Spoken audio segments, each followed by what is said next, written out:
ഈ യുവാവ് ഒരു വിധവയെ വിവാഹം കഴിക്കാൻ നിർബന്ധിതനായി.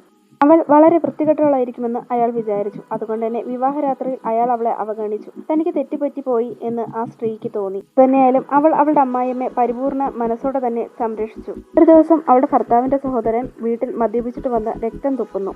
ആ സ്ത്രീ ഉടനെ തന്നെ ഡോക്ടറെ വിളിച്ചുകൊണ്ടുവരാൻ ആളെ അയക്കുന്നു. മറുവശത്ത് കൂട്ടുകാരുടെ നിർബന്ധത്തിന് വഴങ്ങി അവളുടെ ഭർത്താവ് വീട്ടിലേക്ക് മടങ്ങുന്നു. വൃത്തിയുള്ള മുറിയും സ്ത്രീയുടെ ചിത്രങ്ങളും കണ്ടപ്പോൾ അയാൾ അവളെ കുറച്ചു കാണിച്ചു എന്ന് അയാൾക്ക് മനസ്സിലായി. സമയം അയാൾ ഇളയ സഹോദരനെ കാണാൻ അവന്റെ മുറിയിലേക്ക് ചെന്നു. അപ്പോഴാണ് അയാൾ ആ സ്ത്രീയെ നേരിട്ട് കാണുന്നത്. അവളുടെ സൗന്ദര്യത്തിൽ അയാൾ സ്തബ്ധനായി. ഈ സമയം അയാളുടെ സഹോദരന് വേണ്ടിയിട്ട് പുതിയ വസ്ത്രങ്ങളും അതുപോലെ തന്നെ അയാൾക്ക് ഇഷ്ടപ്പെട്ട ഭക്ഷണങ്ങളും എല്ലാം ആ സ്ത്രീ ഉണ്ടാക്കി വെച്ചത് അയാളിൽ പ്രത്യേക അസൂയ ഉണർത്തി. അതുകൊണ്ട് തന്നെ ഇളയ സഹോദരൻ അയാളെ പുറത്താക്കുന്നു.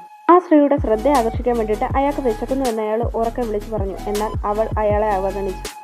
സ്ത്രീയോടുള്ള ദേഷ്യം കൊണ്ട് വേലക്കാരി മനഃപൂർവ്വം അയാൾക്ക് ആവിയിൽ വേവിച്ച കുറച്ച് ബന്നുകൾ കൊണ്ടുകൊടുക്കുന്നു. ആവിയിൽ വേവിച്ച ബന്നുകൾ അയാൾക്ക് ഇഷ്ടമാണെന്ന് അയാൾ അവകാശപ്പെടുന്നു. പക്ഷെ മനസ്സിൽ അവളുമായി അനുരഞ്ജനപ്പെടാൻ അയാൾ ആഗ്രഹിച്ചു. പക്ഷേ പരാജയപ്പെട്ടു.